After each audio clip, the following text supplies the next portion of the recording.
I've been away for courses, and what I'm looking forward to getting out of today is to continue to learn more about design so that I can apply it in my life and in my business. So that's all I feel like sharing. And John, how do you feel, and what are you looking to get out of today's call? I'm feeling great because we've got a beautiful morning, a break in the rain. We've had lots and lots of rain, and we've got a full week of rain forecast. So it was nice to go for a walk this morning in clean, fresh air with soft winter sunshine. And I've been to Di's favourite church, Bunnings, and spent some money, so she's happy. And I'm going to leave you all early this morning to go and see my 18-year-old granddaughter play volleyball, which is what she does with about half of her time. So it's not that I don't love you, but I love her more. And the invitations from her are much harder to come by than from you. But I'm looking forward to learning.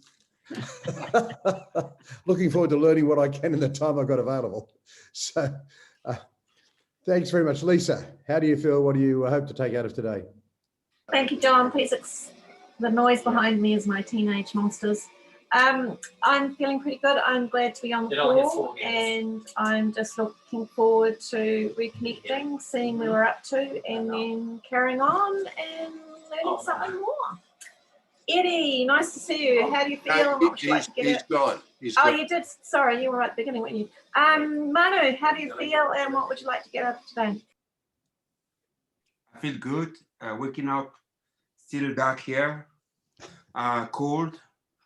Glad to see that many are back. What I expect is that we progress on this design initiative, and that we progress at least our datum of a great terms towards speaking a language of design and having an artifact. Rafis, mate, how do you feel? What do you expect? Well, right. Thank you, Manu. I feel good, actually. Great to be here. A bit cold here in it's 10 p.m. at night in Bogota. It's slightly chilly, but still great to be here. What I expect to get out today is to get more understanding of design and also building this artifact around definitions on how we use language. So that's what I expect today. So Susie, how do you feel and what do you expect to get out today? And welcome back. Hi everybody, it's lovely to be back. It feels like I've ever been on one of these calls for a long time. Look, get connected back in. I've had an awesome day so far. I have this python that suns itself on my back wall, and oh my God, the design of pythons. It's fascinating. So I've just come in from watching it curl its way out and sunbake itself. It's very exciting. Anyway, it's lovely to be here and reconnect with you all. Thanks. Henry, how do you feel and what do you want to get out of today? Thank you very much, Susie. Feeling good. Yeah, just settling into the call. Had quite a busy morning. Organised, got that out the way. Yeah, focused. Like Manu, let's progress this. Let's move towards where we need to go in the design process. Looking forward to the whole process. Catalina, how you feeling and what do you want to get out of today? Thank you, Henry. I feel good. It's a bit chilly here too. Just need to get my jacket back on. But it's always very grateful to be here, to be have the chance to be part of this group of people and spending time to learning something new. So that's me. Pete, how do you feel and what do you expect to get out of today? Thanks, Kat. I'm feeling good. Went for a walk along the river earlier with the dog, which was nice. And what I'm expecting to get out of today is, I don't actually know how to word this, but I'm in the middle of a feeling of building something with people, and there's a spirit in there that actually makes me feel good. And I don't actually know how long this artifact is going to take to create, because I think there's a possibility that some discussions that we might think, I just said this on the call with Joseph and Steve, that some words and some things that we're trying to define, we think might take 5 minutes or 20 minutes and it might take 2 weeks. And it could be the other way around. It could be things that we think are going to take 2 weeks that could take 5 minutes. So I'm in the space of the unknown, and I'm excited about that. Anne, how do you feel, and what's your take? What are you expecting to take away today? Thank you very much, Peter. Actually, I'm looking forward actually to the topic today, and to the Sunday mornings and these discussions, because it's like mind food, you know. And just to let everybody know, I do have someone else sitting here in the room with me. She's my cousin from Penang, and she's going to be the admin manager for our school up there. So she's listening in to learn and pick up whatever she can as well. All right. Looking forward to it. Thank you. Hey, and she keeps listening in without telling us how she feels and what she expects. Oh, right. Come. All right. Hi. Hi. Yeah, this is Anna. Yeah, so you share how you feel and what you're looking forward to. What do you expect to get up today? I just starting to read out the notes. Maybe I can share later. Is it just Not maybe, you will absolutely share later. Okay, I was maybe expecting some leadership kind of talk or some guidance on leadership on how to improve the school or make it better in education point. That I'm looking forward to. Yeah, so I'll help Anna here for today. So Kelly, over to you. How do you feel and what do you expect to get up? We go to Steve. So Steve, how do you feel and what do you expect to get out of today? Yeah, has Philemon already gone? Philemon, you haven't gone. Are you next, right? I'm picking on you next, Philemon, dude. So hang on to your freaking hat. We got Philemon. Yeah. All right, good. All right, so I'm feeling pretty good.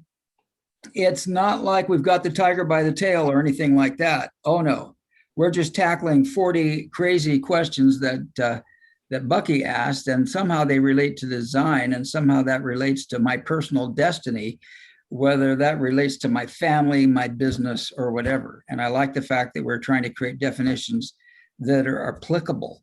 And I'm finding that even though we may come up with a definition as we've done in the past, and we learn what Bucky said about a particular word, somehow it just opens up the space. And somehow I fall into something new. And so I really enjoy the new space I create in my life here on this call. Thank you all for your participation and sharing. Philemon, your turn, my friend. How are you feeling with your expectation today? I am feeling very angry, bitter, quite hostile, and disappointed today. It's a bit of a special energy you're going to get, because I shouldn't be here. I should be on a 4-day transformational leadership program, and last night I actually said fuck that. I shut down and I left, because I have it that too many people want to run leadership off flip charts and quotes, but in their beingness they're a bunch of fucking losers. Excuse my language, guys.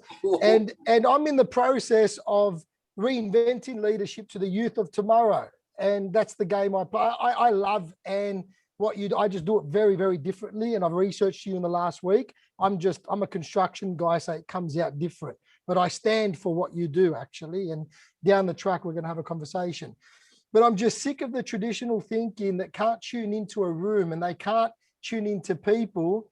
And like I said, they want to play games, not understanding the person is past the game 3 lifetimes ago. And it's really just left me in a really disgusting mood, because I canceled 4 days of my time. So that's how I feel. What do I want to get out of today? It's just more of tuning into the reinventing leadership in the quest of, that's what I'm doing by eliminating what we know in the past, because build your future from your future, not your past as such. And there's too much of using the past to build the future, and the past is contaminated with cancerous foundations. And if we could just forget that with a click of the fingers and move forward from that space, that's what I want to get out of today. Joe, I don't think you've gone yet, have you? I have not. Nope. Hey, how do you feel, and what do you want to get out of today? I'm feeling a little bit tired, but now I'm feeling a little more energized, and that's what I'm looking to get out of this call today. I always get a lot of energy from everybody in here, and I always learn something, and looking forward to actually moving the design process a little bit forward and coming up with these definitions and improving my understanding of the world. Kelly, how do you feel? What would you like to get out of today? Well, I feel cold with the bitter wind, but I actually feel very encouraged by Philemon, because it takes a lot of courage to do that. That's not leadership, that's ownership. And for me, I don't need any more leadership. What I need for people is to own what they do and how they do it. Good, bad, or ugly, it makes no difference to me. It's like, let's at least put it on the table, get it done. So thank you, Philemon. I don't know that I get so, I could say that I get bitter about too many things, but I get a sense of what it means. So there's that. Now, this week we wanted to, I wanted to take it in a different place and take it to a place of really taking ownership of the words that we're developing. And it's like at some moment, and in my mind, for the last, I think since about 1993, I've been working on this idea. Words are leading calibrators, numbers are lagging calibrators, symbols hold space, and focus is what divides a space. And the more I look at that, the more I realize how important, if you really want to have true leadership, you actually have to change your word usage. And so, Philemon, for you to come out and be bitter and twisted and all the rest of it, I appreciate that, because now we can go into something of a correction, and we can take ownership for that. This week, we're talking about two-ness looking for four-ness. And I had this, just by saying two-ness to four-ness, I suddenly realized that in the sense of direction, I've always thought of between and around as some type of direction, not erection, but direction. And it suddenly got to me, there's only two directions. There's radial in and radial out. Now, what goes on between radial in and radial out is all around us. And so at some moment, we're creating those spaces around us. And I personally believe that saying I'm looking for leadership debases me personally. I'm not looking for leaders. I'm looking to own what I do, good, bad, or ugly, period. And so to me, I think that's what Fuller's about. He's saying, this is what I know, this is what I've learned, now let me apply it. So all my life, the only real skill that I've had is application. And the reason why I've got that skill is I started off as dumb as a bag of hammers. You know, all I could think of was metal clinking. And, you know, I'd be walking around and be clinking. And it wasn't till I, when I was 19, I traveled the world and I suddenly realized, geez, there's a lot more out here than I thought. I mean, here's a guy that was confined to really 100-mile radius in Alberta. And if anyone knows Alberta, Alberta is the redneck capital of the world. You know, we got all the cowboy hats and we do the rodeo and we flip the pancake on the back of the chuck wagon. That was my experience. That's it. Then all of a sudden, you get into this world where the first experience I had, I went to South Africa on a boat. Get to South Africa and I'm thinking, okay, well, let's get off and buy something. But, you know, I was so dumb, I didn't realize you needed a South African currency to trade in South Africa. So how do you do this? Well, you go here. And you know what? I discovered that I could get more South African money for my Australian money than I could get more in South Africa than I can get in Australia. And all of a sudden I said, I better start tuning in. And I'll tell you, the best lesson of my life was traveling for that year, being as dumb as a bag of hammers. Because I went to all kinds of, and you know how many times I had to exchange my money? You won't believe this. But every country I went to, they made me change my money. I just thought, you know, what a load of frickin' nonsense this is. But you know something else? I made money every time I exchanged my money. It's a bit like my daughter when she was 3 and 4 years old. She'd go to a place and I'd give her a $20 note and say, bring me the change. And she'd say, Dad, you'll never believe this. And I said, what won't I believe? She said, I gave them 1 note and they gave me 4 notes back. Can you believe that? 4 notes. I'm saying, oh, wow, isn't life like that? But yeah, and so all of a sudden you start to learn from those experiences. And you know, all I can say is I've had so many experiences. I've had experiences with Anne and her group in Malaysia, Eddie in Malaysia, Johnny. You know, we've had so many experiences together, and it's like every single time, the thing I would like to get out at any meeting I go to is one thing that I can think about for the week. That's all I want. And then for some reason, the mind will go into it and divide it and divide it and divide it. And when you come out the other side, you say, where did I start this thing? You know, it's like a wormhole. And so I've always found that. The reason why I make these calls is because I learn something from everyone every single time. And that's all that matters to me. It's like this constant learning and this constant ownership of who I am. And yeah, I like to be led around with ideas and all the rest of it. But I'm a hard guy to get to believe something unless I've experienced it. It's really that simple. I'm not that smart in that sense. But I'm smart enough to go to application. You know, and I think that's really very important. And, you know, so to me, today is about making sure that we go to application. At the end of it, you know, we've started on Slack, and if people want to go to Slack, just let us know and we'll let you in on the Slack channel.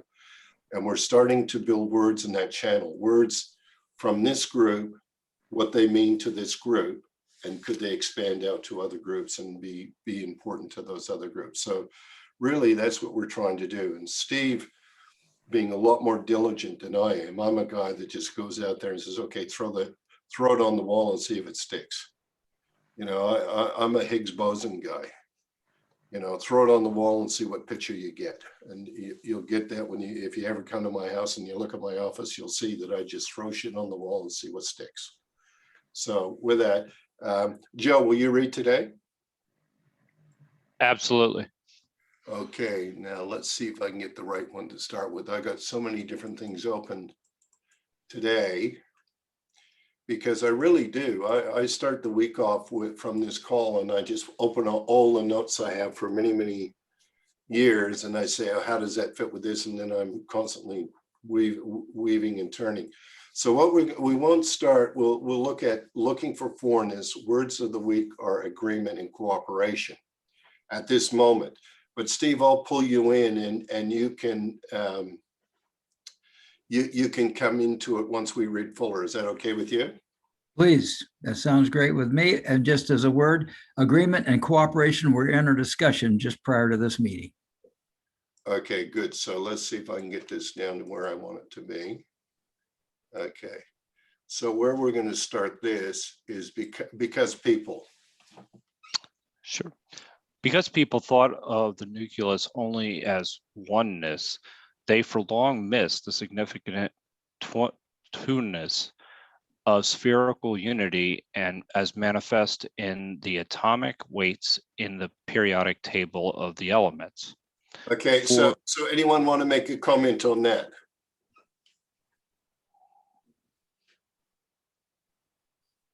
I don't know what it means. Yeah, that's what I was about to say.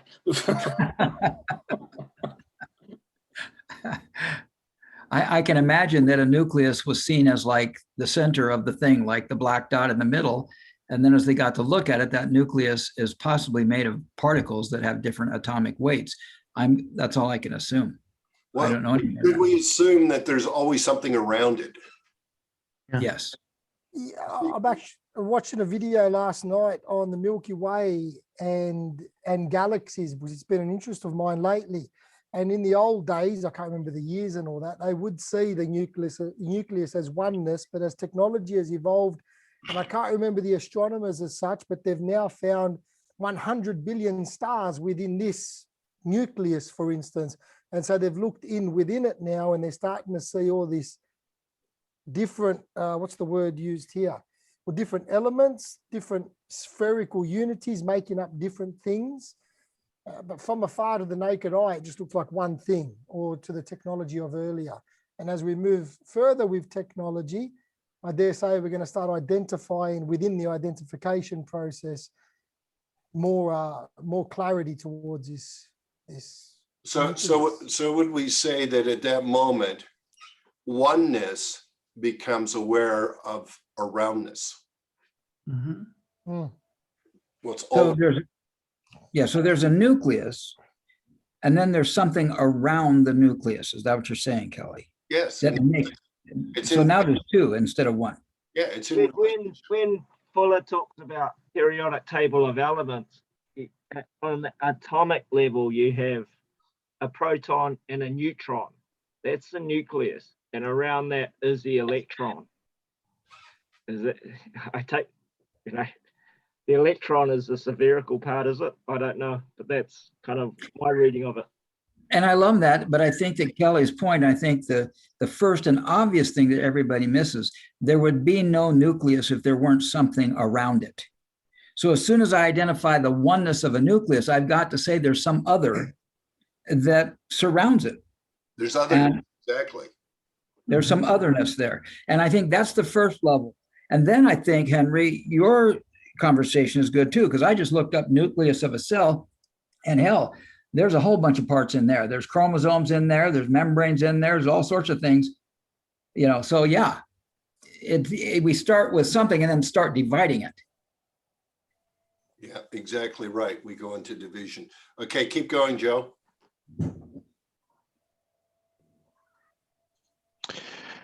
415.11. When they finally learned that the inventory of data required the isolation of the neutron, they were isolating the concave, curving in. When they isolated the proton, they isolated convex, curing out. Duality of in and out equals one thought. Comments or questions? That should be curving or curing. Curving. Curving out, yeah. You have a curve in both cases, yeah. Thank you. I got a really silly vision that I'm going to share. Normally I wouldn't share my silly visions, but bugger it, I will now. When we were talking about nucleus, mucus came into my head. And then I think it was Henry said that without the surrounds, the nucleus wouldn't exist. So I had mucus, and without the nose, the nostril, the mucus would just fall away, like the nucleus we were talking about. And now when I'm seeing concave and convex, and then out, in, out, the nostrils, in, out, and it all talks to each other, which now means I can smell things. And with the smell, I'm getting a thought, I'm getting a memory as such. So I've kind of like taken it universal, and I've just brought it back into the simple body of the nose, and how just in this one region, and I've understood it in those two paragraphs. I don't know what that means to you guys, but it means something to me. Let me ask you this question. So when we look at statistically, we talk about bell curves. Yep. What's a bell curve?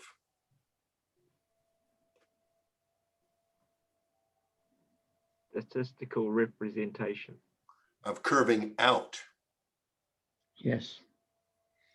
And so at some moment when you're looking at the curving out, it gives you this data about all out information. Where's the in information?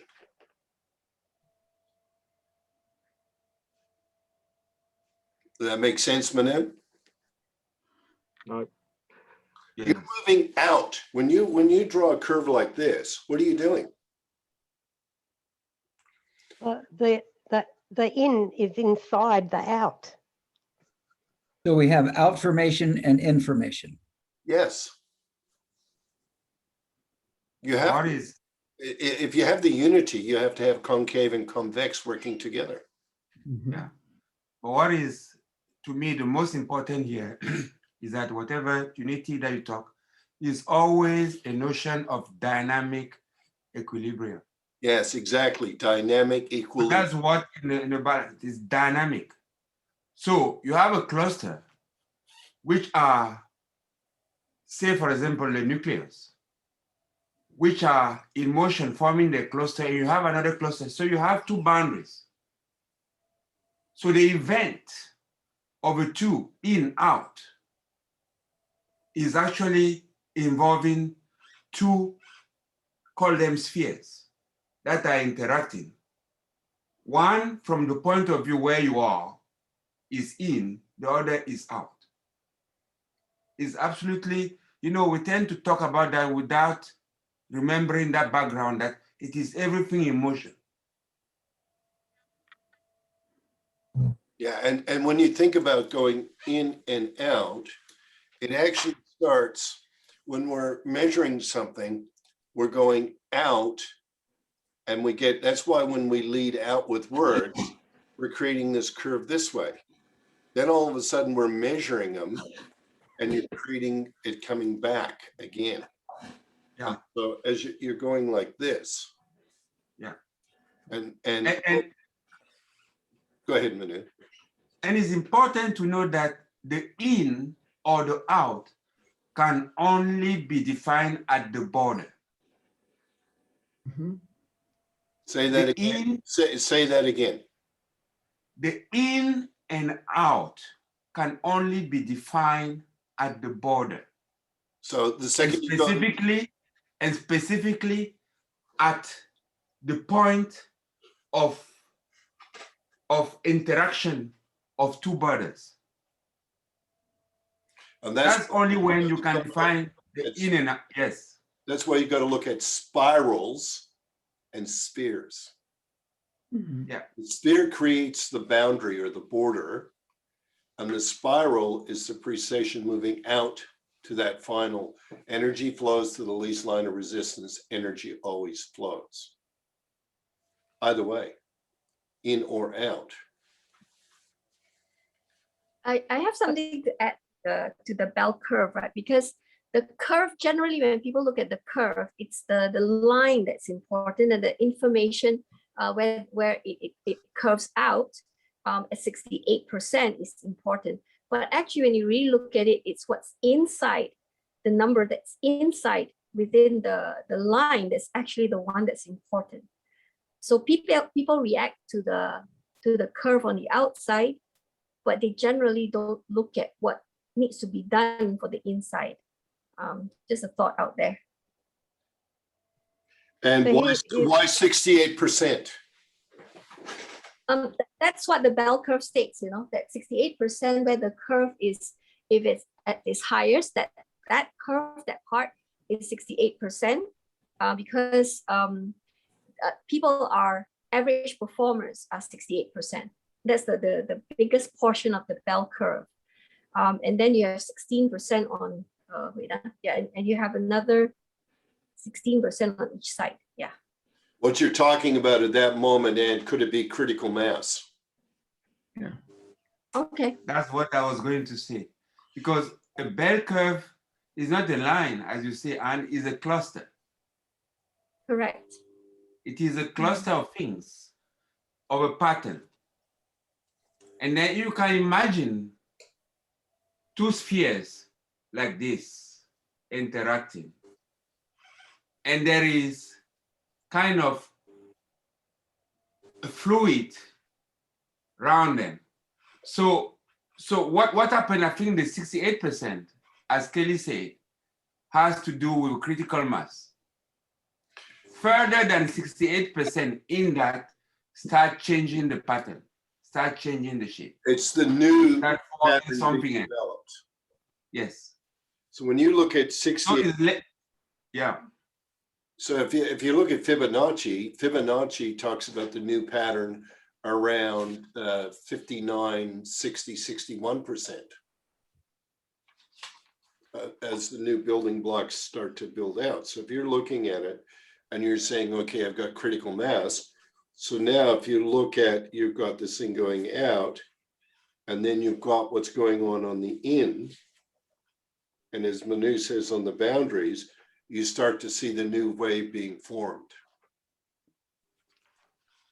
Does that make sense to you, Manu? Yes.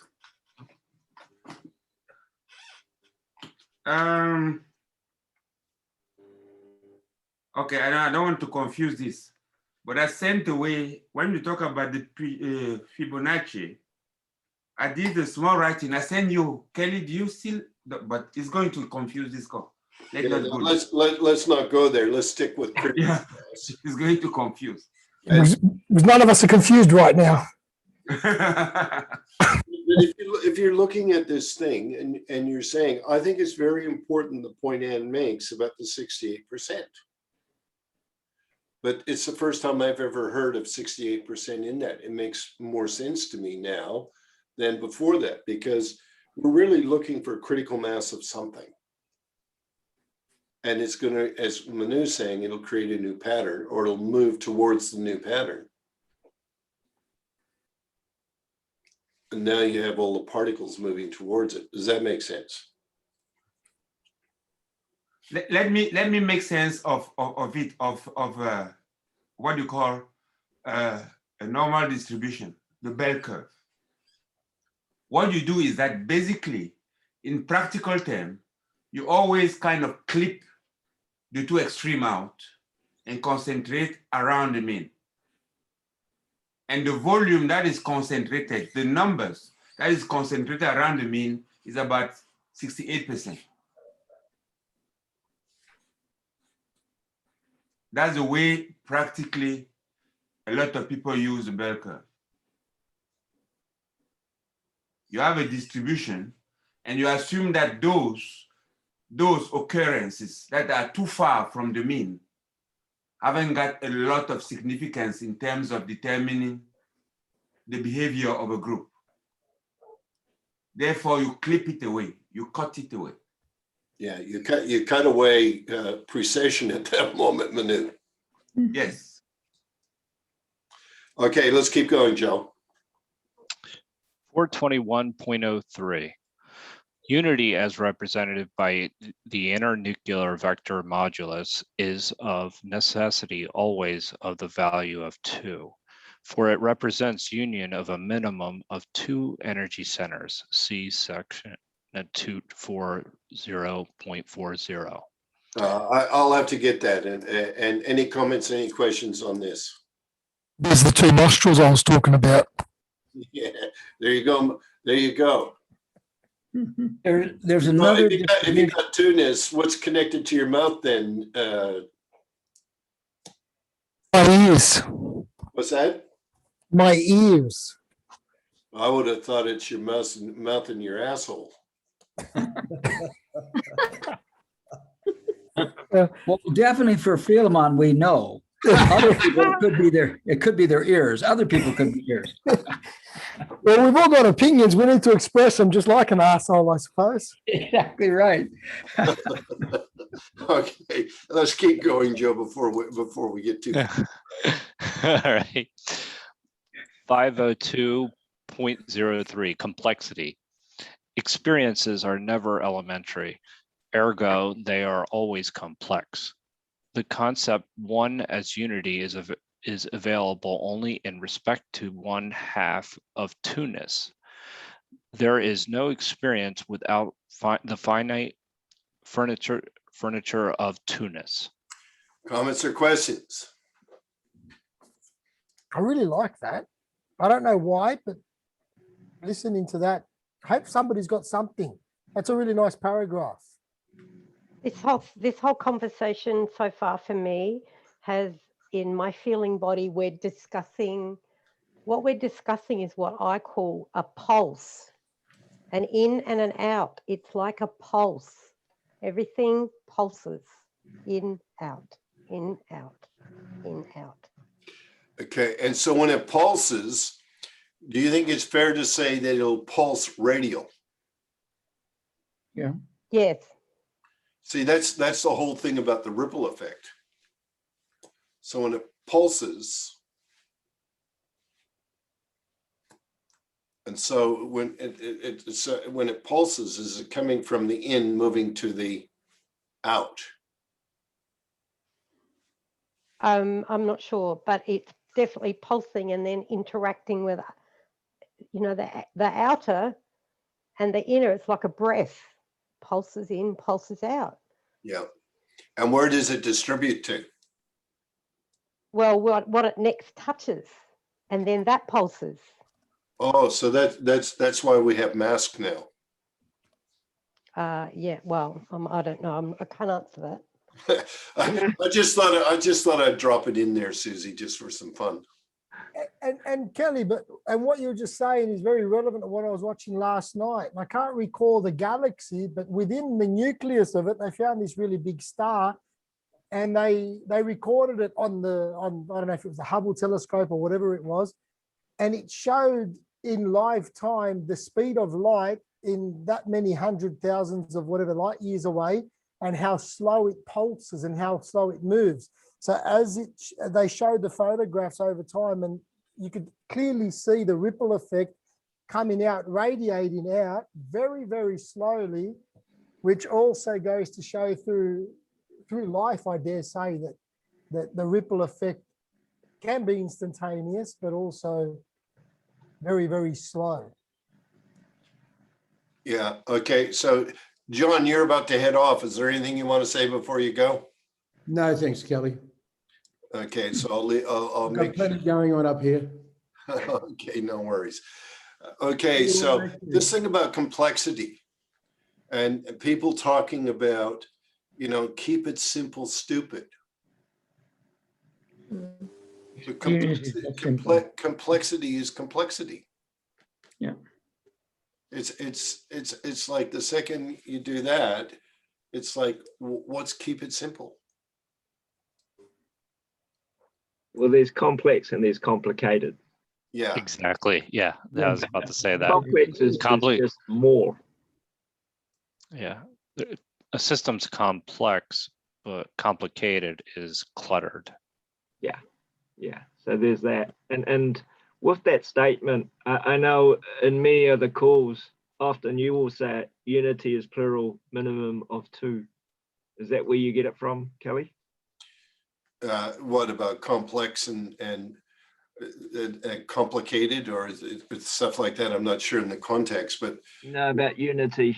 Unity, to me, it is. There's always anotherness. Yes. And every time I think I've got it, there becomes something else, because it will divide down. So to me, I always think what I know right now, and I like what Steve brought to me a couple of years ago, which was zero. And to me, when I get to a 0 point in something, it means it's simple for me. I'm starting to get to understand that. And then all of a sudden, the second I realize it's zero, it goes complex again.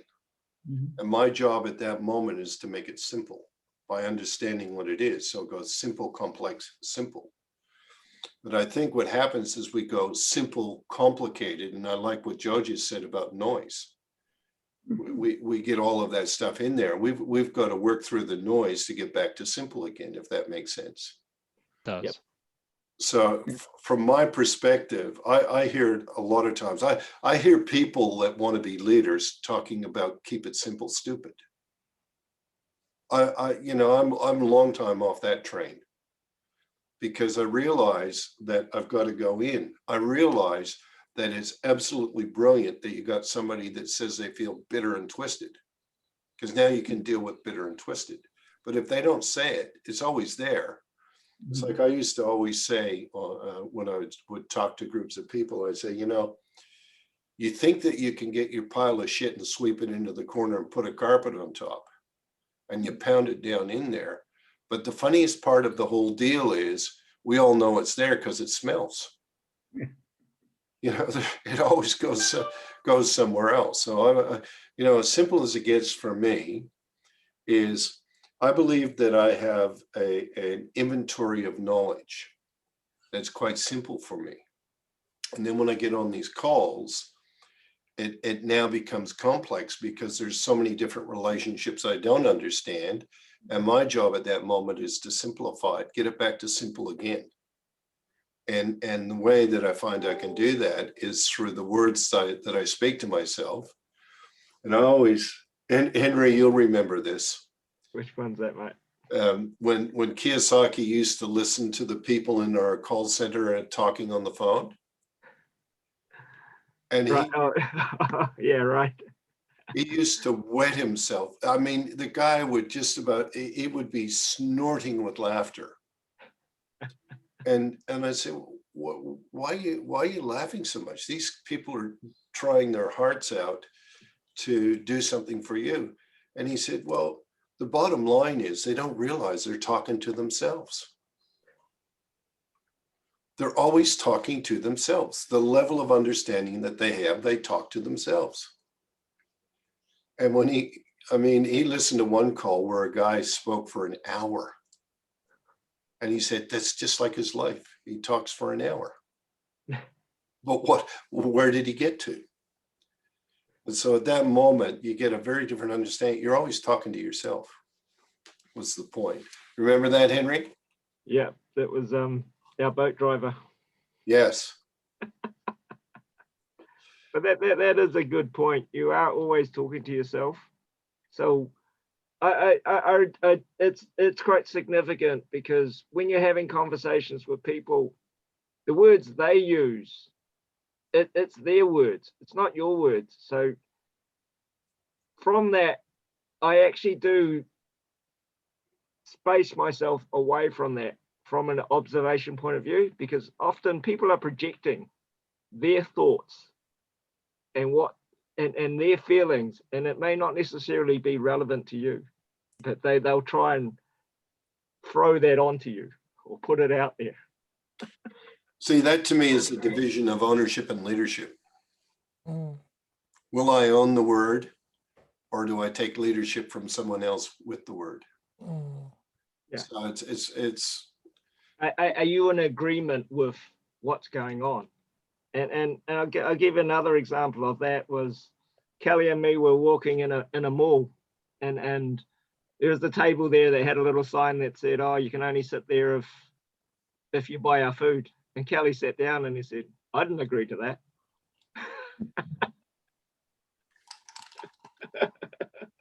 Now you're talking about the asshole in me. Okay. Okay, keep going, please. You mean there's more than one asshole? Yeah, I can get it out both ends, Steve. Good. So Fielman, don't feel alone, Fielman. You're good. You're a good company. Keep going. 502.04. Thinking is inherently exclusive. Experience, which comes before thinking, is inherently inclusive. 505.73. Okay, does everyone understand that? Thinking is inherently exclusive. Right there, that's describing choice. When you think, you're at the moment of choice. When you're experiencing, it's everything around you. It's all your senses are doing whatever they're doing. Experiences are happening. It's just happening, exactly. Yeah. And when you go to Thinking comes from either identification or the act of dividing. Experience comes first. I have an experience and then I start to parse it. Yes. And I start thinking about it. Yeah. You could But be the thinking thinking about is the So moment of choice. you can also say that experience is analog. Thinking is digital. Experience is analog. Thinking is digital. One is all around you. One is focused. Yeah. Thinking is a datum. experience is data. If I think about it. Yep, say that. No, no, I wouldn't say so. Experience is a whole feeling of something. Exactly. Something, but it's a whole feeling, is apprehensive, right? But you feel it in its form as it is. Experience of fire, fire has heat. I don't know that heat is made of electron doing this and that, no. But I experience fire. I put my hand on fire and burn. It's analogic. Now, knowing fire is something else. Then I've divided into the component of identify the component that make fire, and now I know how they interact. I learn how to Produce- interact. Pardon? Well, it's your moment of apprehension, and you start to say, how did that happen? Yep. And now you have thinking, which allows you the choice. And you think about all the different things you could think about in terms of that. You know, it's like, was the shirt flammable? You know, there's so much data today that we can look at that we have to exclude. Otherwise, we won't get to the point of where we want to be. My son was telling me yesterday that when they hook up the sensors to a jet engine and they want to know all the things that are going on with the jet engine, there's more information that comes in a couple minutes from the jet engine than there is in Google today. So now that's the level of our measurement. And you can see it, there's so many things that we're measuring now that we think we're getting a hold of, but it really comes down to our ability to think and choose what's in, what's out. Yeah. And as simple as that. Let's keep going because I want to pass over to Steve here in a second. Sure. 505.73, all minimum otherness or all minimum observer self are both plural unity with mutual interawareness. Interawareness means one system. Any comments on that?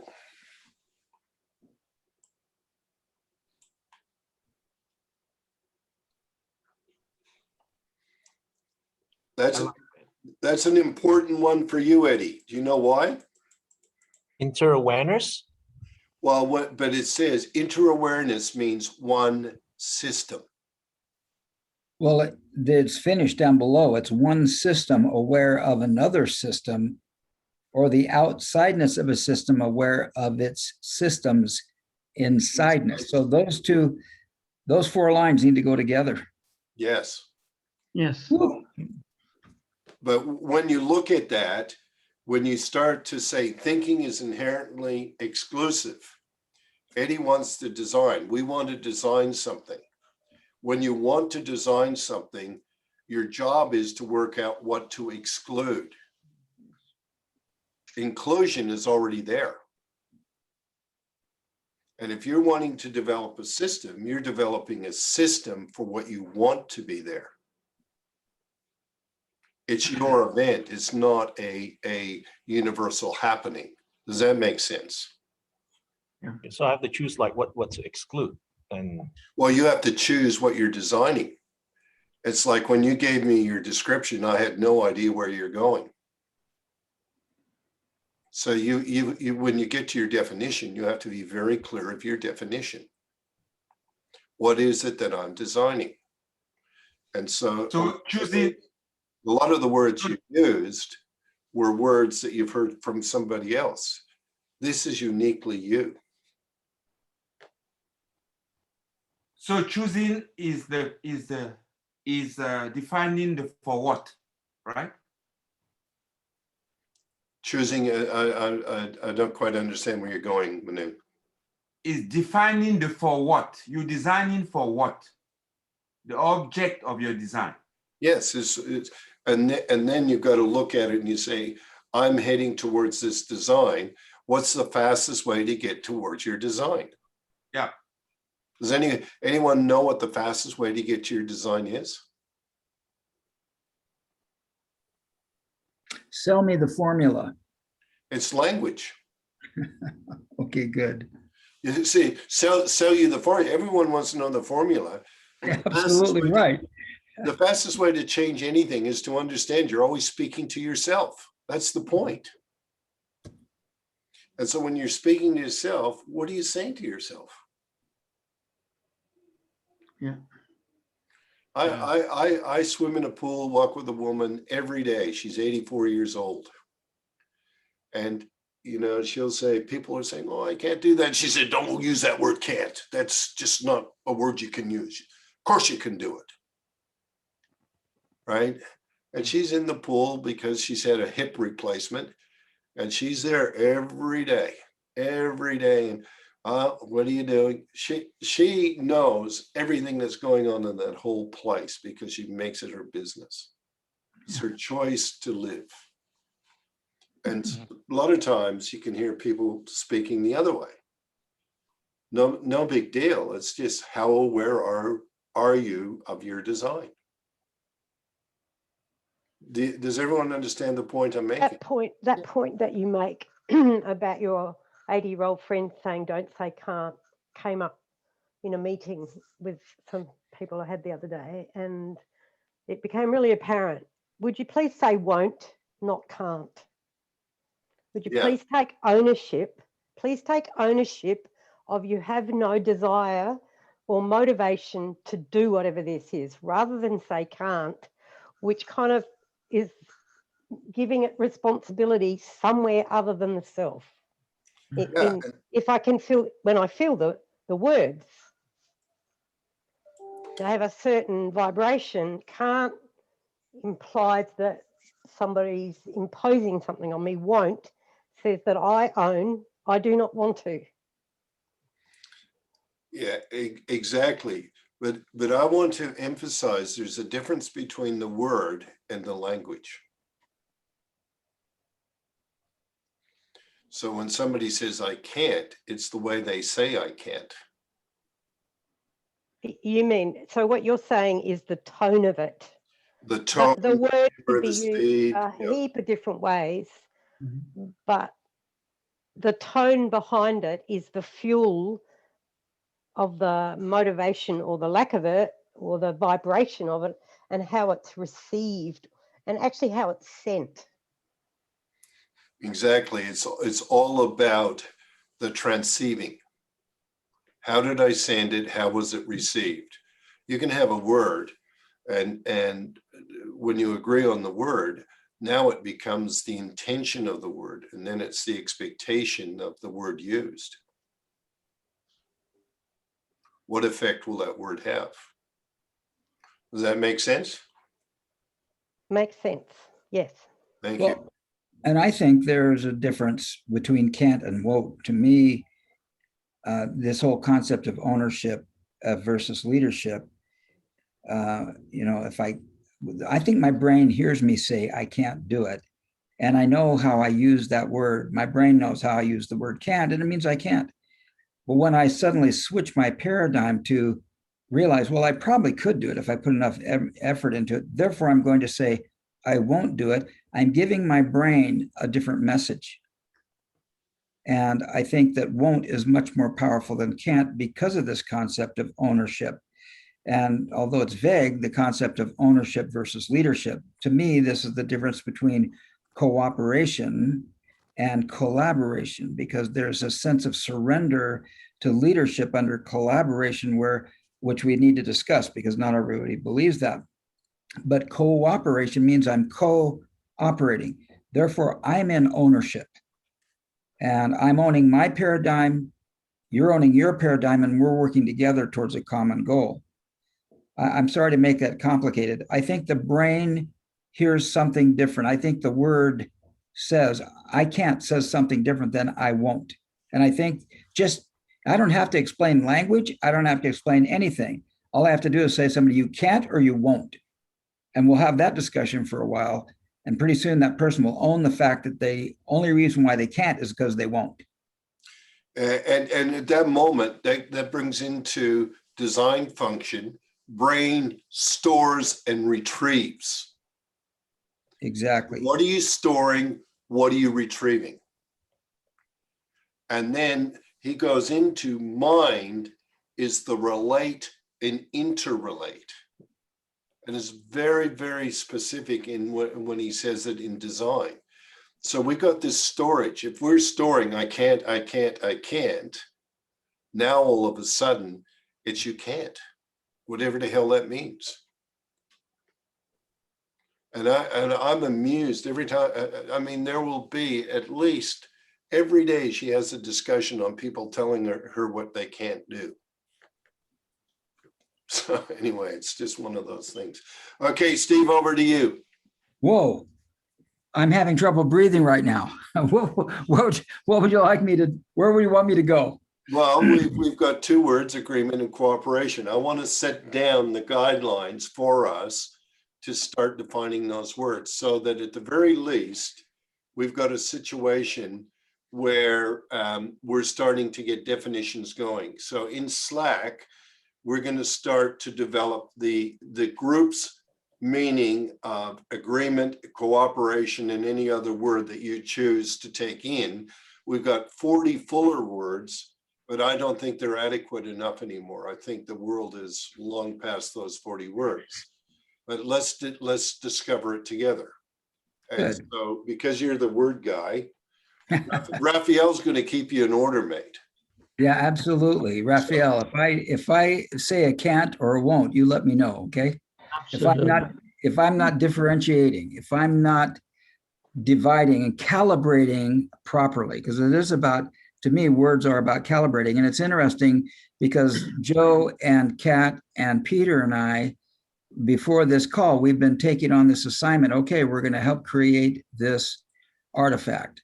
And the goal is to take some of these key words and possibly look at these 40 words that Bucky put out. And maybe Joe, you ought to get ready to share your screen, or Kat, you ought to get ready to share your screen about those 40 words. But we came down, I put out to the group that the word agreement is critical. We as a group need to decide on what agreement means. And Steve, do you want me to stop sharing my screen and turn it over to Joe? do you want, Joe, do you have the 40? Kat, do you have it? I don't have it readily available. Kat, do you have it? You had it in our meeting. Okay, so to save time, next week, all right, good. Make sure that the 40 words that Fuller talks about are there. So I'll send that out, no problem. Good. And at this week, let's get into application. Let's start to say, what is agreement? What are agreements? However you want to deal with it. Exactly, perfect. In the Slack, we set up 4 words to start with. And I think the 2 words we started with was number 1, agreement. I do believe, Joe, didn't we do that? And then number 2 was cooperation, I do believe, because there has to be cooperation in order for there to be agreement. I'd like us to discuss these. So Joe, you're our reader. Would you please read agreement, and let's get everybody's cooperation or collaboration, whatever comes up for you, on this word agreement. You want to read that, Joe? Absolutely, sure. Number 1, agreement. The word is from the Latin convenire, meaning to assemble, come together. The Latin root also means to be suitable or to agree, which is recognizable in the word's senses relating to establishing usage, customs, rules, techniques, or practices that are widely accepted and followed. Comments and questions.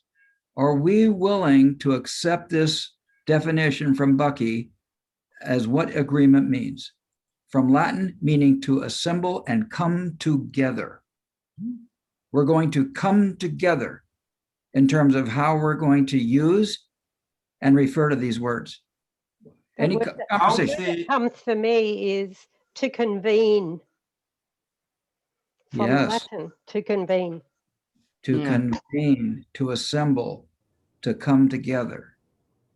Yes. Yeah, there has to be Agreement. an action. There has to be an action to head you towards something. Yeah. Agreement is the matrix. Yeah. So when we convene, we come in together. We Yeah. assemble, we come together.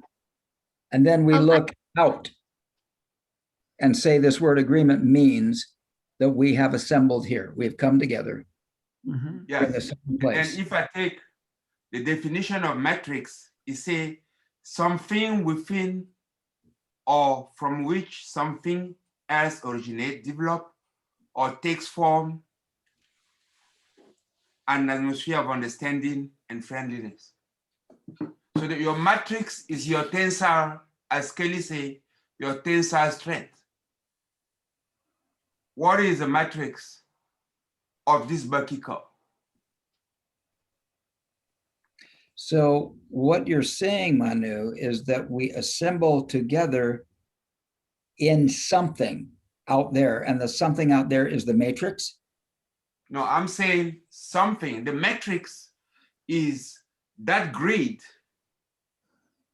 that join us together in this meeting. Like a spider's web, we come Yes. together in the center of the spider's web, and the spider's web becomes the matrix, and we assemble. Well, we're part of a matrix. And they I are think- linked. Yeah, I'm You know, going to you remember. take- you see- I think it goes to Susie's word. We Yes, convene, convene. I like Susie's word. because Will- we actually take the responsibility of coming together. Yeah. Yes. It's not something that's happenstance. It's an event. It's a choice. Yeah. Yes. So when we Yeah. convene it, we're saying we come together. We have a convention. Yes. I have a question here because I'm trying to fit this into this agreement, right? Because very often we also agree to disagree. How do we fit that in? That's why you And- need another word, Ann. That's Yes. beautiful, Anne, because that is the next step. Can I agree to disagree and cooperate? Yes. Is my agreement to disagree a way to set up a matrix of convention so I can cooperate? Yes, and you're asking exactly the right question. Actually, Okay. this is very important because when you agree to disagree, that means we both agree we are not in the same place. But Yeah, by doing that, we are at the same place about not being in the same place. exactly right. No, but So we but can- but there is something there. It's not, and is not agreeing to disagree. It's agreeing to disagree about something. Right. Agreeing to disagree about something. And that Right. somethingness is within the realm of our agreement matrix. Okay. You understand what I'm trying to say? I So, think for example, if one of the things that we agree on was not to be rude against everybody, if I come into this meeting every time I'm rude, I'm this and that, then something, and if you guys tolerate me, there's no agreement. Right. So let's come down to, I say 1 + 1 = 2, and Anne says to me, well, wait a minute, my experience is 1 + 1 = 3. Now we agree to disagree. She can hold on to her 1 + 1 = 3. We'll examine that later. But for now, she will convene with me on a practical level that 1 + 1 = 2. And that is the definition we're going to use without compromising her sovereignty, without compromising her paradigm, without usurping her operations. Go ahead. So this means that you can, here's my description of it. I can disagree and I will consent. I can have Mhm. my disagreement, but I come with consent. That's another word on the 4 words that we discussed before this meeting was consensus. Yeah. When do I have agreement and when do I have consensus and when do I have consent? we had consensus on the list, not consent. I'm adding it to the list, Susie. So I Very good. consent, you know, that I have a disagreement, but I consent that let's go ahead rather than But the disagreement, the I don't agree can clog everything up. So it's like, okay, you might not agree, but do you consent to continue? But And I have the impression that we are going in circle here because we're tackling one half of two nesses. Because you can't talk about agreement only. You always have to talk with its dual. What is it? That is to make one. And I think that's why the word. I say it because Steve, you use the word infringing on somebody's sovereignty. Absolutely.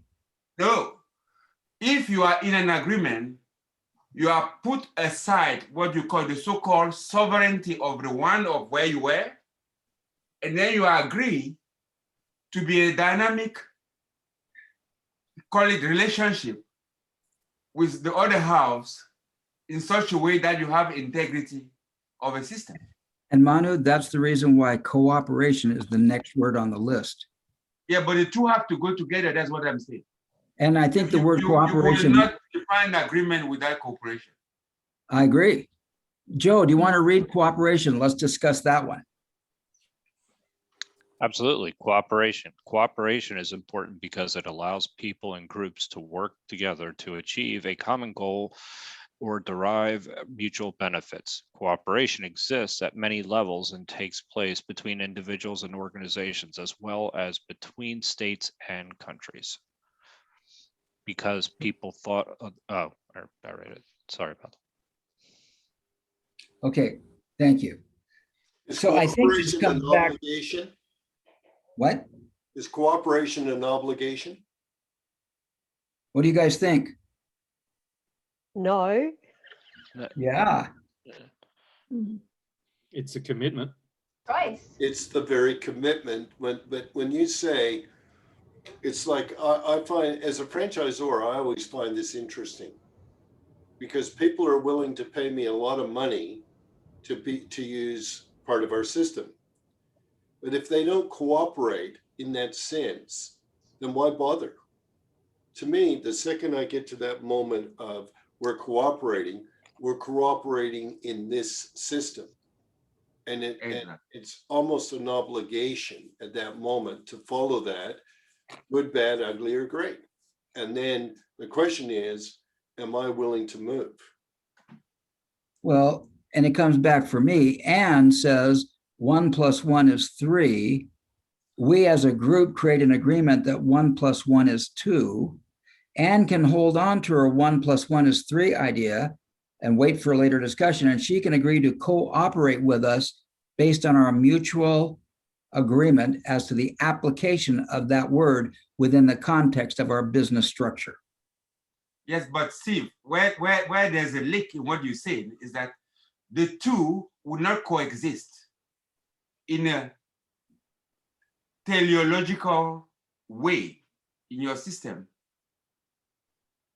That's in a way that preserves the integrity of the system. They will contradict. So you hold until a time when there is something that comes to contradict it, and you have to make a choice. So if I understand you, so Manu, that's why I say we disagree, we agree to disagree until it's like well, yeah, we compute it.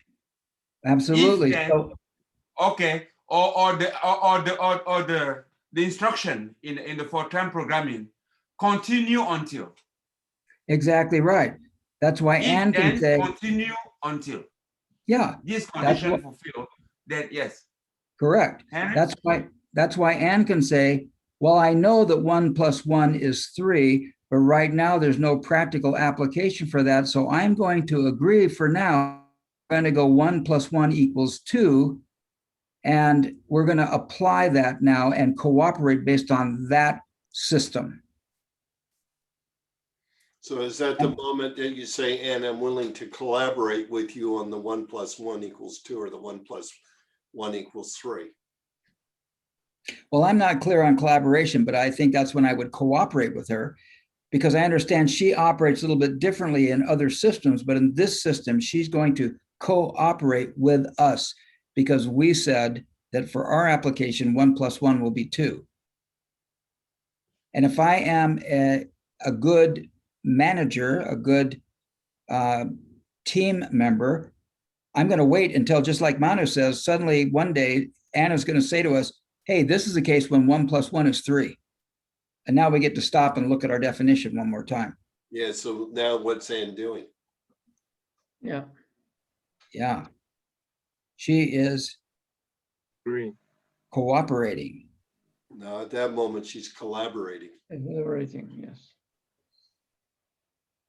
That's why you've got to be very careful about cooperation and collaboration. Just because you're cooperating, just because you've gone into collaboration, doesn't mean you agree with something. It means that you're willing to express.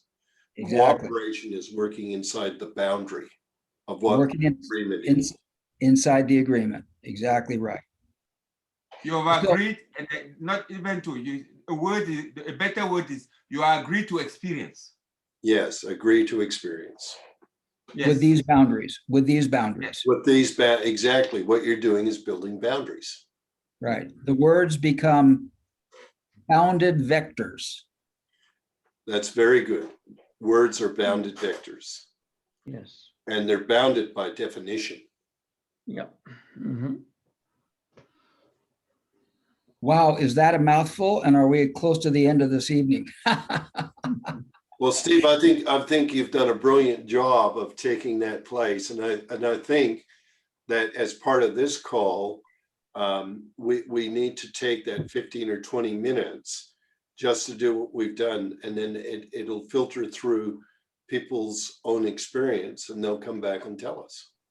Yes, and I just want to say, if Anne were to say, well, I know 1 + 1 is 3, but this group is so cool, and she leaves the part of her behind that knows that 1 + 1 is 3 and divorces herself from that, she has defied her personal sovereignty and wounded herself in that decision.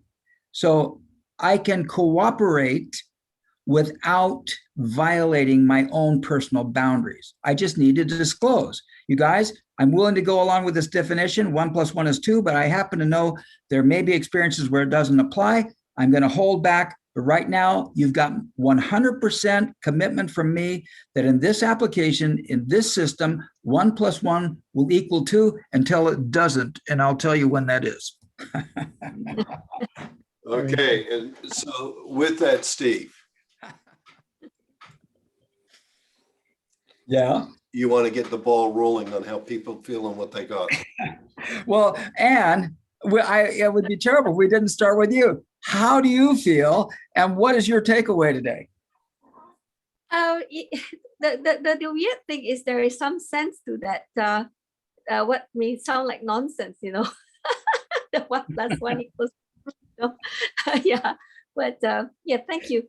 So yeah, what I got out of today is that quite a number of things that I need to emphasize when we're dealing with my team, right? Definitely because we have a lot of responsibility. No, it's not responsibility, but what we do with our community, right? Which is other students and these young minds, you really can shape them from really, really young.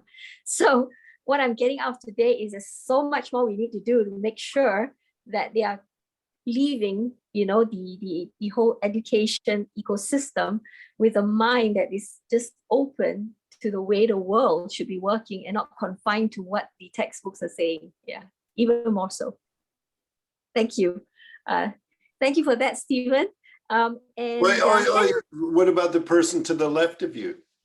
Oh, right, Anna. Hi.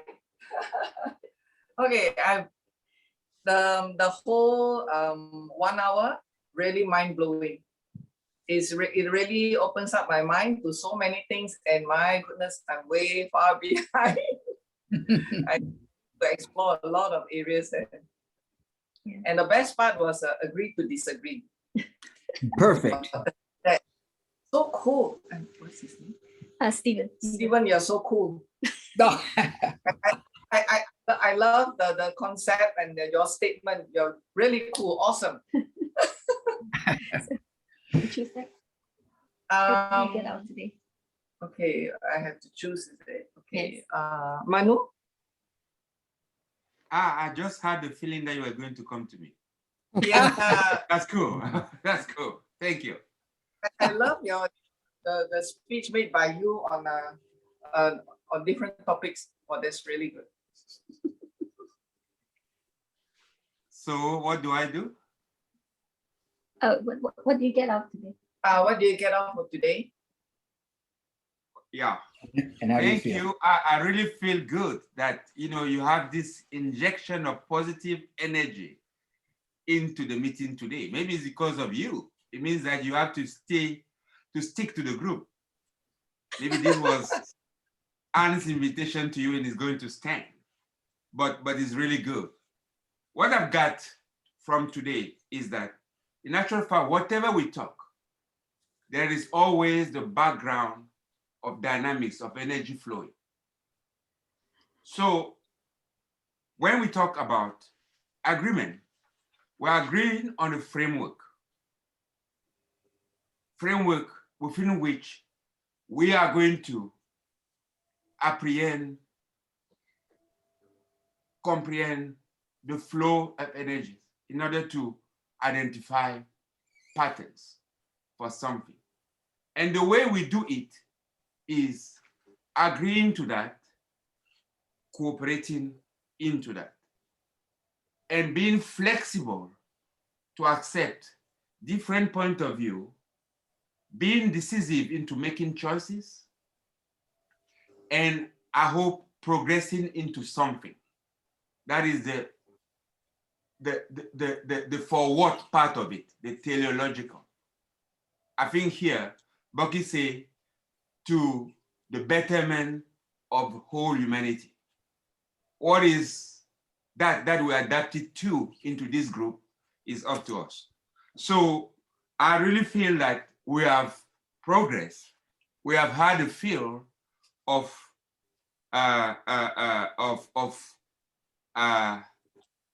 agreement and cooperation and collaboration, as Kelly said.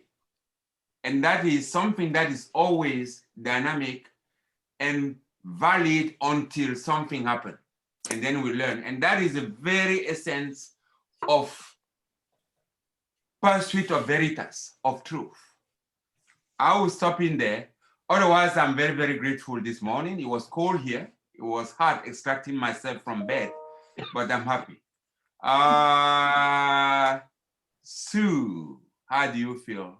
And what do you expect? What do you take away? Thank you, Manu. It's always great to hear everybody. I feel great. My noticing for today is that the way I experience the world and any of these kinds of discussions is very much through my energetic sensory body, is how I kind of make sense of words or the vibration of them. And it's like, how does it land with me and how do I interpret it? And it's cool. Life is really cool. Awesome. Thank you, everybody, for how you bring your beings to these calls. It's very exciting. I've got goosebumps. Thank you. Eddie, how do you feel and what's your takeaway for today? Thank you, Susie. I feel I've learned a lot in just very one short hour plus. And I'm thinking deeply into what Kelly just mentioned to me. What do I want to design? Because this journey actually started 8 years ago, whereby when I saw a good friend, very successful at digital marketing, and he was able to communicate very clearly whatever he's doing. And I always thought to myself, that is a topic that is what is happening today, which is like the I won't or I can't. I told myself back then I can't do what he do, and I left it at that, and that's why I procrastinated for many years before I finally realized that really I can't. Is it true? And then I realized it's actually I won't. because I thought it was too complex. I thought things were too hard for me, or maybe I don't have the intelligence to be able to do what other people are doing. And then I say, what if I could, right? And then I became understanding of that it's actually I won't. I said that to myself. Those were the language that I was talking to myself, which is related to what is happening today, right? So the fastest way to design is to understand what you're saying to yourself. So that's a big takeaway for me. Now I see it in an outline that I can understand and I can use it.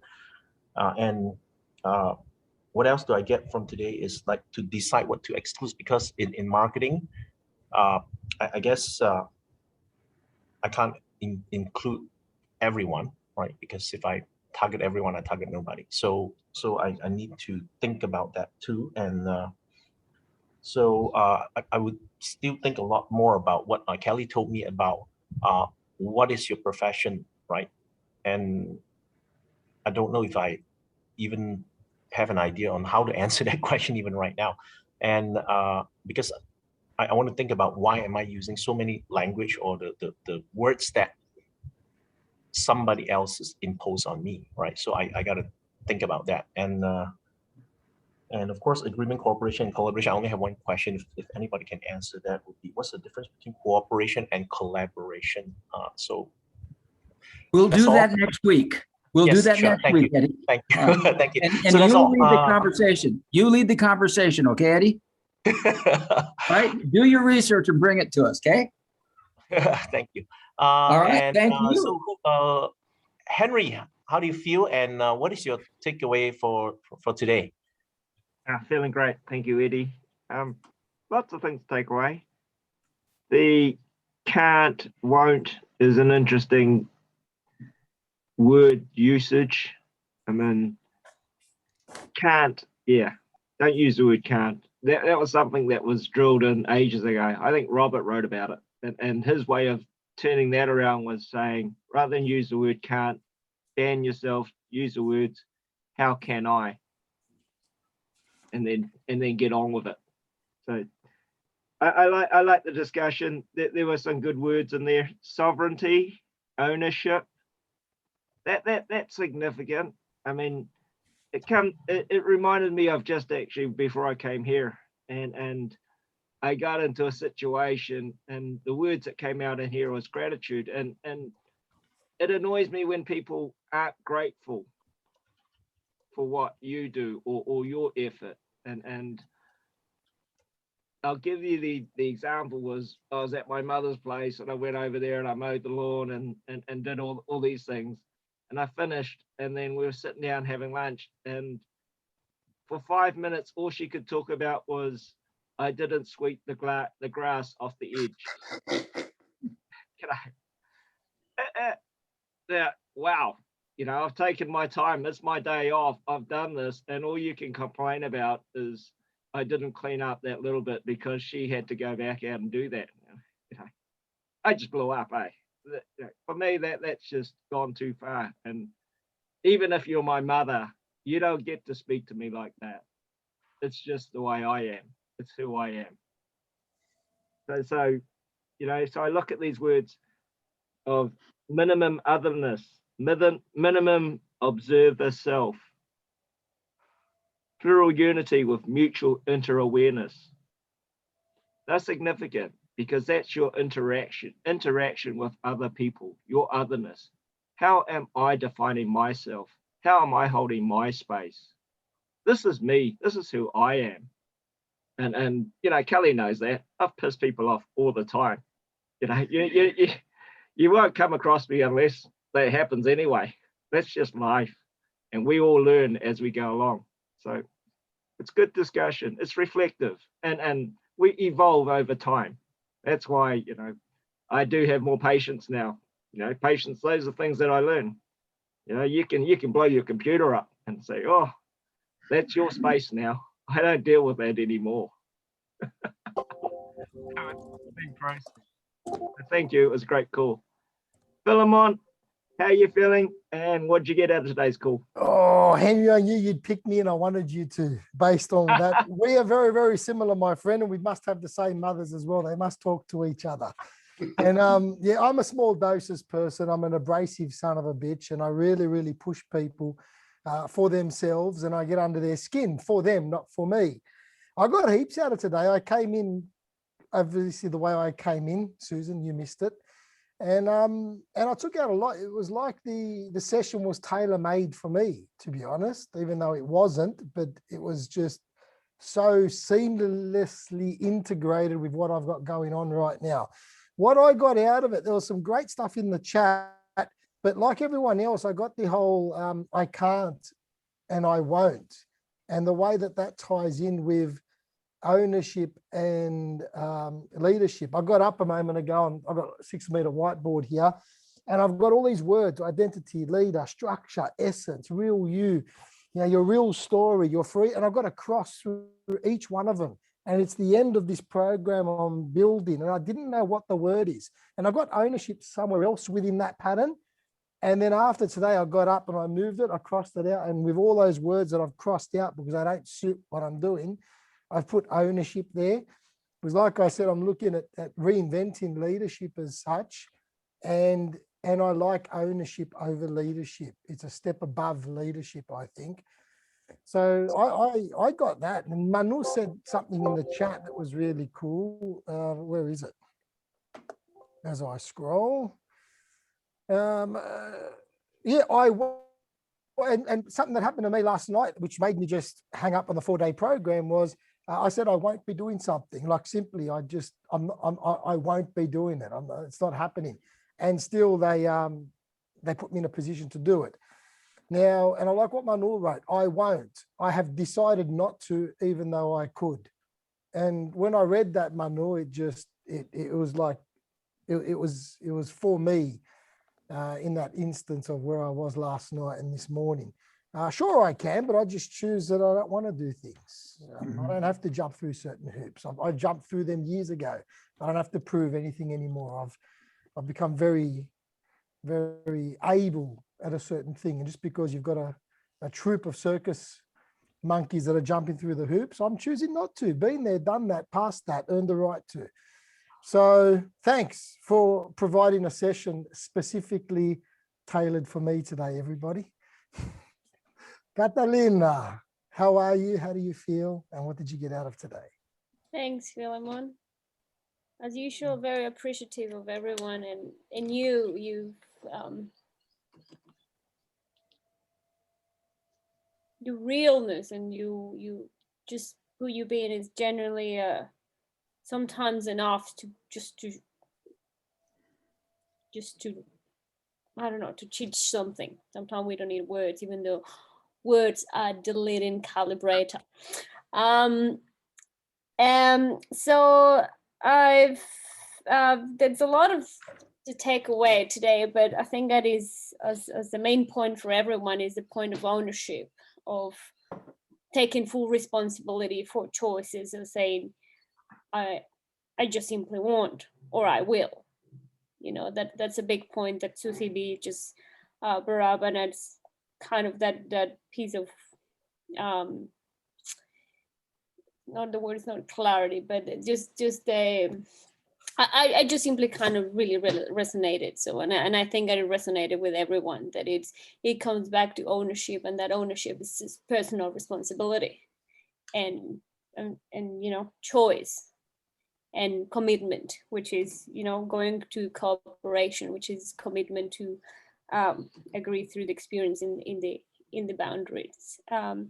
So yeah, so that's my biggest takeaway today, and it's always very grateful for everyone's participation and the richness of the conversation, because we're a little teeny tiny sample of the 8 billion people in the world. So we start doing something within us, we might perhaps at some level create critical mass and change the pattern. I hope that you catch the fly, Eddie. Don't kill it, Eddie. Don't kill it. It's a bad sign. Don't do it. Let it go. Let it live. Let it live, Eddie. Good boy. Peter, how do you feel when you took away? Eddie, if you got to go, mate. Gone. So I got a lot. I'm feeling good, and I'm feeling grateful for the group. Philemon started with build your future on your future. And I think I've heard that expression however many thousand times in my life, I don't know, but it really landed just the way Philemon's energy was at the time. So that was good. And I'm kind of in the group of ownership was the biggest theme that jumped out at me. And there's an old quote by Ralph Waldo Emerson, and it says, who you are speaks so loudly, I cannot hear the words you say. And that to me is communication, whether it's I can, I can't, I won't. It's ownership. It's what Susie was talking about within that conversation of it's the frequency, it's the vibration, it's what we bring in our spirit to our words to ourselves. And for the last, well, probably for the last 40 years, but for the last 2 years intensely, I've been very disciplined with myself, and it's been an intense learning process. The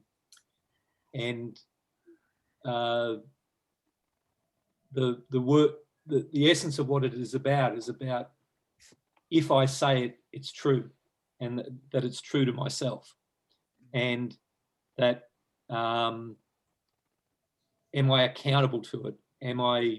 Do I own it? And you know, the human experience has been that I've fell short many times, but the human experience is I've built myself back again many times and gone back into, okay, well, I said this was going to be happening, or I said I would do this. I've made a mistake. I'm not being the person who will have that experience. How do I adapt? How do I change? How do I grow? How do I hold myself in integrity? How do I rebuild myself so that, you know, who I am being speaks so loudly, the words don't matter. Like that's the internal process. And I find that theme of people beingness. I think that shows up in this call because we all get to see who people are being, and that comes through whatever the topic of discussion is. And I'm grateful for that. Susan, my very quiet friend who snuck in, even though your animal's in the background. How do you feel, and what was your takeaway today? I feel sad that I missed the first part of the call, but Philemon, I will watch the recording so I can catch you. And unlike Henry's mom, my son came over to help me move a bunch of dirty furniture, stuff out in the garage. And so I was committed to feeding him to say thank you, because I'm so blessed by who he is. I actually have caught a lot, even in this little bit. I love the idea of words are bounded vectors, and I think I'll learn more going backwards. But the thing that's really been on my heart this week has been the idea that people of good conscience can agree to disagree. And in that moment, kind of my super shorthand for critical path was that the shortest distance between 2 points is an upward spiral. And so I think if we will take our 2 points and we will move up to a higher perspective, and we can get to a moment where we can go big enough, get macro enough, where we can find some agreement, then we can allow for the fact that as we move on down into our own particular applications, we're gonna see things differently. And yeah, the gentleman that were on the Wednesday call kind of hung with me, because it's just been a lot here around vaccination and what's happening to society. And in our line of work, we're going to have basically yellow stars sewn onto our scrubs if we have not been vaccinated. And I'm seeing the preconditioning in the words. I'm really tuned into this whole idea of the term fully vaccinated. And And just throwing it out there that there's 4 lines on that card. They are preconditioning to get ready to accept serial challenges and serial intrusions into their personal decision. So communication's really important right now. Lisa, it is so good to see you. How do you feel and what do you take away? Thank you, Susan. It's good to see you too. It was a great call. Thanks everyone, and especially thanks to Solomon, Stephen, and everyone else whose contribution made it so entertaining. Actually, I think my main takeaway was actually it was around the whole agreement. Just So a different map. the disagreement that there can be around what agreement is was that's it's kind of mind blowing, but it's also really good because it showed me how I didn't really understand what agreement meant. So that was actually pretty good. I won't be on the call next week. I will be supporting our transgender folks at a protest here in Hamilton, but I'll be back after that. So Raffers, how do you feel and what is your takeaway for today? Thank you, Lisa. And I feel actually great call today. Actually, my main takeaway today is the fact that we talk about words leading as leading calibrators, how critical it becomes then to have agreement around definitions and meaning.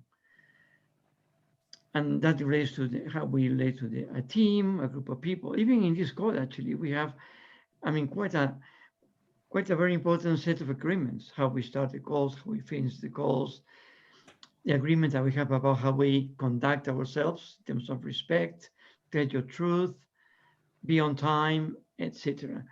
So we have a basic framework, and within that framework, we're able to create, I mean, a great space for learning and development. And it's not frequent, actually, people holding the space so strictly as we do and enjoying the fact that we have these boundaries and set of rules and agreements that we're all bound to follow and keep. Also, another takeaway is the importance of choice. Again, can't or won't, it's a matter of choice. I mean, Philemon said it greatly today. I mean, I have a choice. I can go and follow these lads I don't want to follow and lose, I mean, whatever money I paid, or decide not to spend my time doing what I've done before, and I don't want to be part of that. So, yeah, that to me is a great lesson as well. I mean, what we want to do and what we won't do. I mean, and we could do it. I mean, and I've been there as well myself, actually going through the works in all these seminars and people jumping up and down, everybody deliriously happy. And, you know, and knowing that as soon as people leave the room, they will go back to whatever they were doing or believing before. So a few people change, but most people won't. But they can choose. I can choose what to do with my life. I can choose even what words I use. I can choose even how I give meaning to the words I use by understanding the definitions, and again by doing or behaving according to my word. That's another very important thing. Actually, we talk about I give you my word, or I am a man or woman of my word, and that's how that's becoming again more and more important these days, when it should be quite the opposite. And again, how important and how words actually bound people together. When we talk about tensile strength, that's what words do, and language. And I agree. And again, it's a great example. Agreeing to disagree. It means I can relate to what you're saying. I don't agree with you, but we can both agree that we have different points of view, and we can be open. Both sides can be open to further discussions about changing our minds later, or re-examining what we didn't agree with. And that's why we build a much better world. The fact that we can be here together in the same goal, people from all kinds of backgrounds, cultures, colors, nationalities, and we can come together and share as Homo sapiens. I mean, ready and willing to learn and do something about what we learn. So that to me is always great to be part of these goals. So thank you. So I think it's Joe. Joe, you haven't gone yet, have you? I've not. But Joe, how do you feel about your takeaway, mate?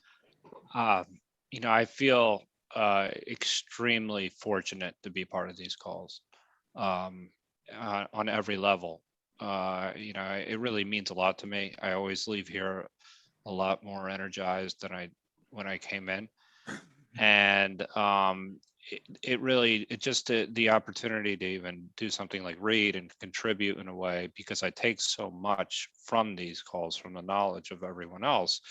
I feel like it is really just it's an honor to be here. I mean, there are a lot of things that I took away from the technical side, as far as, inside and out and spiral, and the complex and complicated, and the thinking and experiencing digital. But the I can't and I won't is very much like everyone else, is what I'm mainly taking away.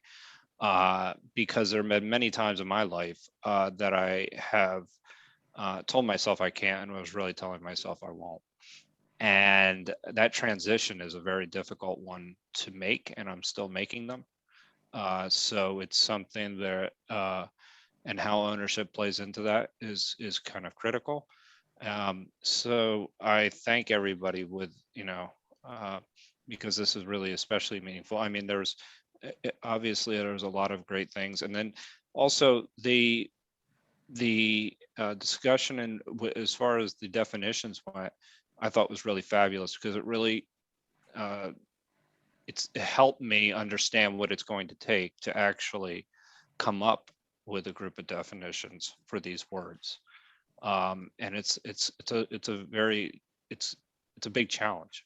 It's a big challenge, but it's an exciting one as well. So I really can't tell you how much it is a privilege to be here. Thanks, guys. Steve, you haven't gone yet. Yeah. How do you feel, and what are you taking away from today? Thanks, Joe. I'm real excited. And wow, I feel really humbled. First thing I want to say is I can't wait until Philemon learns how to express himself. I think I'm hanging on the edge of my seat. Maybe one day he'll learn how to say it the way it is. So thank you for struggling with that, Philemon. You're okay with me. The other thing is that Eddie and I swapped a little thing.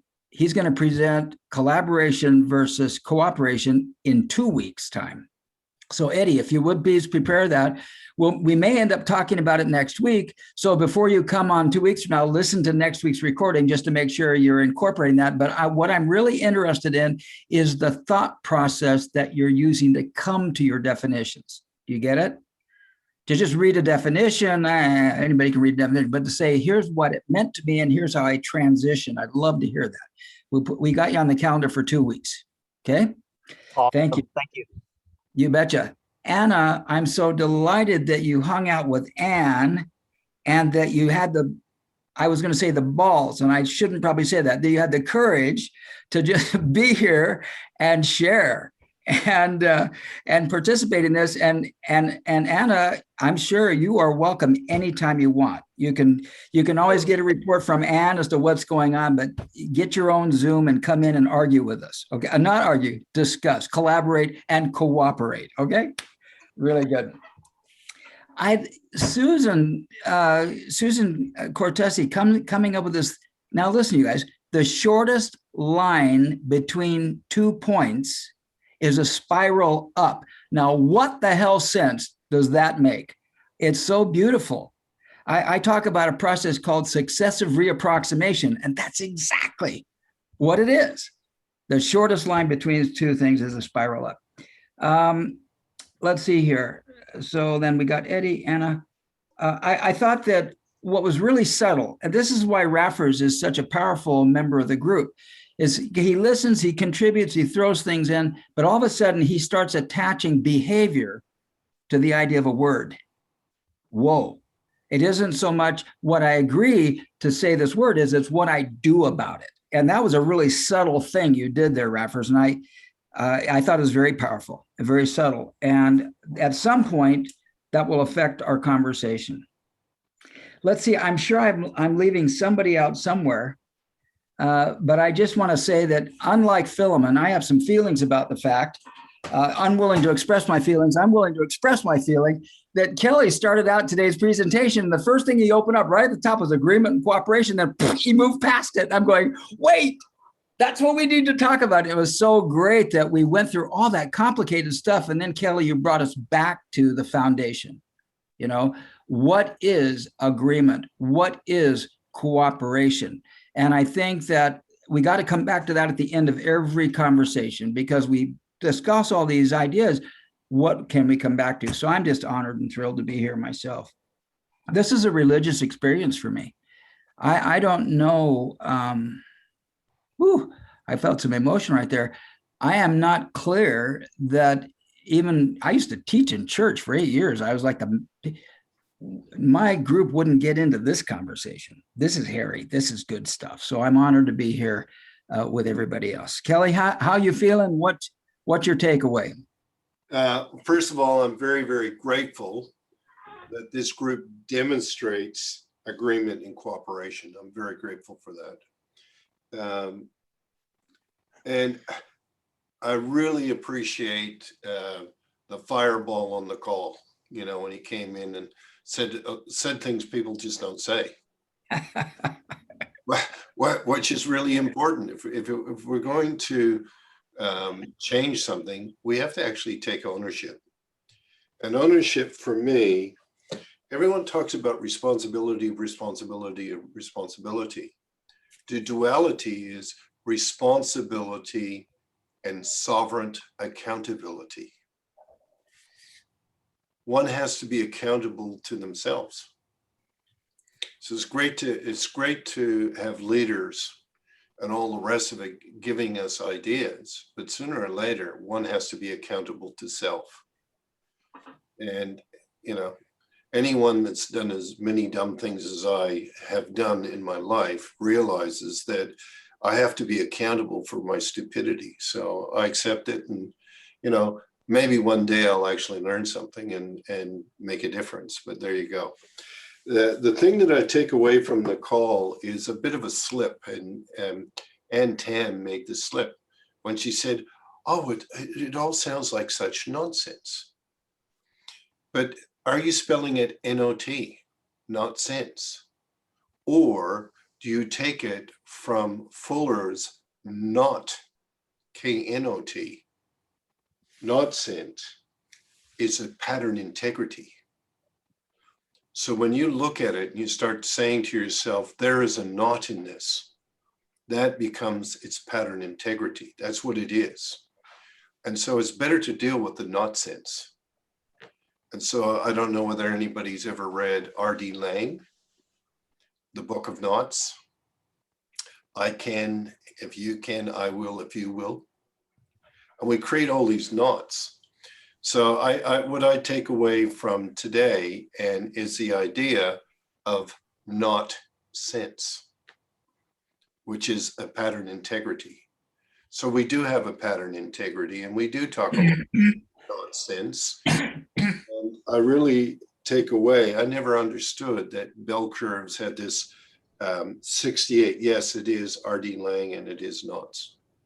Eddie. So the 68%, I think, is a very critical thing to talk about. And I think that's why messaging is so bloody terrible on this planet.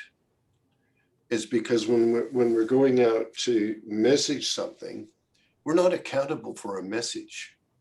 You just think about all these bloody politicians, all these medical doctors, all these people who really are in a not sense. So they got their own pattern integrity, and they believe it, and that's great. But the messaging is really quite poor. And so somehow we've got to get our messaging on track. I mean, in this country, people won't say, oh, well, I'm not going to share my vaccine because I need it. Right? I don't understand that. And to me, it's all about the not sense that we have, the pattern integrities that we allow in ourselves. And to me, life is about a responsible, accountable being. And so with that, I leave you. And I apologize, Steve. We're not 15 minutes late. We've got the longest call ever. We're 20 minutes late. So my apologies to everybody. So I'll catch you next week. Thank you to everyone. And I'm really grateful that we have. Thank you, everyone. Thank you. Awesome. See you guys. Thank you. Bye. Thanks, everyone. Hey, guys.